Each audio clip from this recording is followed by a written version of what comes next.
Good morning, afternoon, evening, and good dawn, fam. This is your boy Cypherx wishing you a dope day as usual. With Genshin Impact Global finally here, I wanted to quickly cover my personal tips and tricks for a strong and more importantly fun start to your journey to collect all the waifus and husbandos in what may be the best free-to-play gacha of 2020. Credits and props to my best friend Larry, a close and personal comrade, in making this video. If you find yourself learning something or just enjoying yourself, a like would be super appreciated, it does help, and I welcome you to subscribe for more content and shenanigans to keep this broke student fed.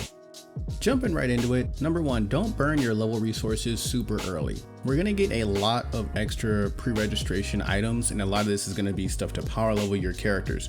Do not just give in to the urge to just burn these on your first guys. You're going to have a lot of tunes later on. Aside from a healer tune, don't use these the second you get them. Focus on like maybe 3 characters that you like and have good synergy, and then save the rest for later.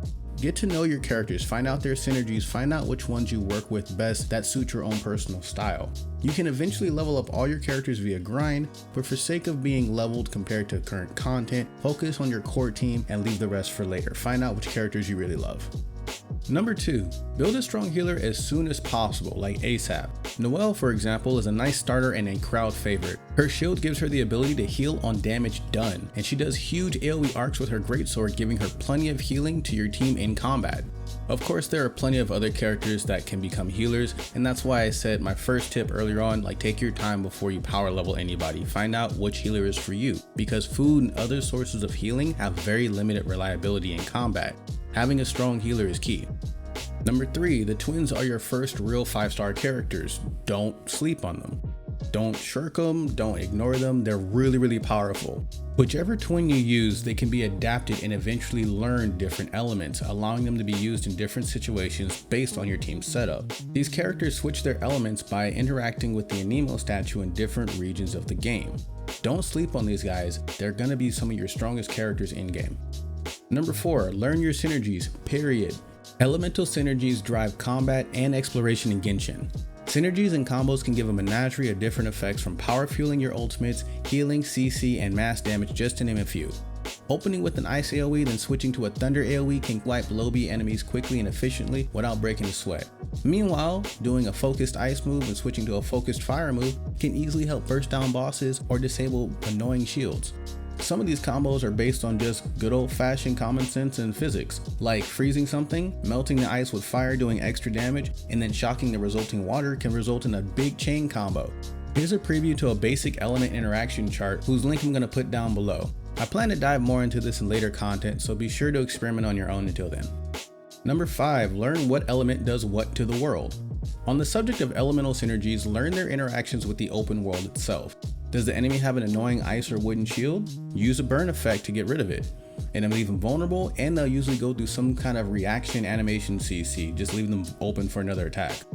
Some areas can only be accessed with certain character interactions, like freezing a river to make a bridge, or using certain elements to harvest particular nodes. I know that earth characters get like a giant rock that they can summon as a shield. This can also be used as a perch to reach high up items. Big early example are dandelions, which can only be harvested with the Traveler's Gust Wind attack. There are even puzzles like this. Sometimes you'll see a dead torch among a bunch of other ones that are lit. Light that torch and see what happens, you might just find a treasure chest. Number 6, don't sweat meta characters. All characters can be good in their own regard. Don't worry so much about which characters are meta or which ones to gacha for.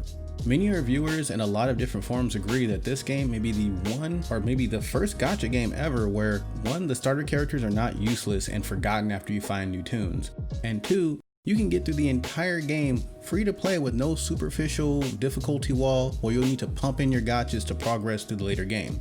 Every character can be effective, and many players have gotten to endgame in the betas solely using the main characters from the story. Basically, free to play players, this is your time to shine. Enjoy the ride and have fun. Number 7, exploration is key. Once you are given your adventure book in the first city from the Adventurers Guild, explore. Pick up everything that ever falls. Old school RPG rules are in effect. You need everything for just about everything. Cyphrix, that's super vague, I know. Stick with me for a second. To our knowledge, you can pick up as much of any resource as you want without worrying about some kind of inventory cap. So pick up everything from rocks to food to fruit, flowers, everything, because you're either gonna cook it, you're gonna smelt it and turn it into weapons, or you're gonna use it to upgrade something. When you get your adventure book from the guild, it's gonna give you a full list of achievements in the game. Achievements give you summon currency in addition to other things. This also raises your adventure rank as well, which is tied to your world rank, which raises the difficulty of the game. Old gear that you found before can be used to level up new gear. Old items can be used to turn into food or ingredients for some kind of recipe that you're going to use later game. Point is, don't sleep on anything and gather everything you possibly can. You will thank yourself in the long run. Number 8, share the love. This game is a co-op exploration game at its core. Elite mobs and resource spawns are unique to your world. By unique, I mean that if you kill a mob or resource in your world, it still exists in your friend's world. You can find an elite mob, mark it on your map using the in-game marking system, kill it with a friend, netting you both the ascension materials and other rare drops, then log into your friend's world where both of you can kill said mob again for said materials again.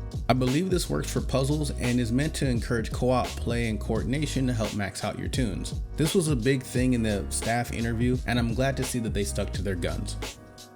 Number 9, be careful with weapon copies. While you can enhance a weapon with any material, you can only refine weapons with exact copies of that weapon. On your journey, you'll find lots of copies of weapons that you may like. Once you have a few that you like, condense them down into a super weapon to improve the special effect rank up to rank 5. On that note, it's not a bad idea to do this a few times. Maybe you'll have 1 or 2 rank 5 one-handed swords that do A, B, Z effect. This is good if you have 1 or 2 characters that use one-hand swords and it just happens to work out.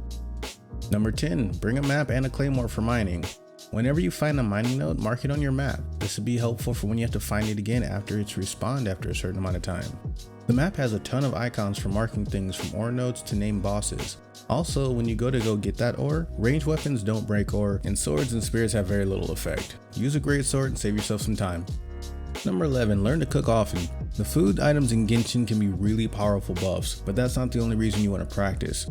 If you're not a fan of the mini game and you're like me, it's kind of off-putting just to sit there and do this one at a time, cooking any item 5 times will unlock auto cooking for it, which gives you the bulk insta-perfect food for whatever amount you want. Combine this with picking up all the food and loot and everything that you found earlier, and you should have a pretty sizable stash of buff food for your adventures. Just remember that you need a fire character to light campfires under pots in the wild if they're already out.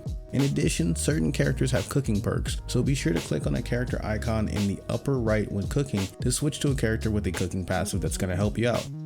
Number 12, don't forget to check your events frequently. There are literally tons of freebies in this game, free characters and free loot. 3 characters off the bat are Noelle, a cute little earth mage sporting knight armor and a great sword, Xiangling, a pyro eastern cook with a cute pet bear with acid reflux, and Barbara, a hydro pop idol healer.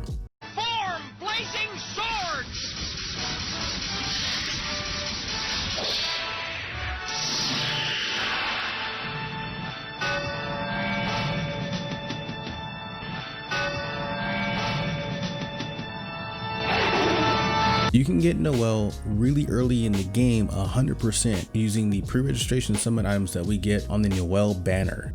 While you get Noelle fairly early, you get Barbara and Xiangling way later at adventure rank 20, which depending on who you are could take either a day or a couple days. Although you get Barbara automatically as a rank reward, you have to do so before they introduce the version 1.1 update, so get to it. Xiangling is given to you after you beat the People's Choice event quest. You can access both of these by tapping the compass in the upper right corner of your screen to access the event menu.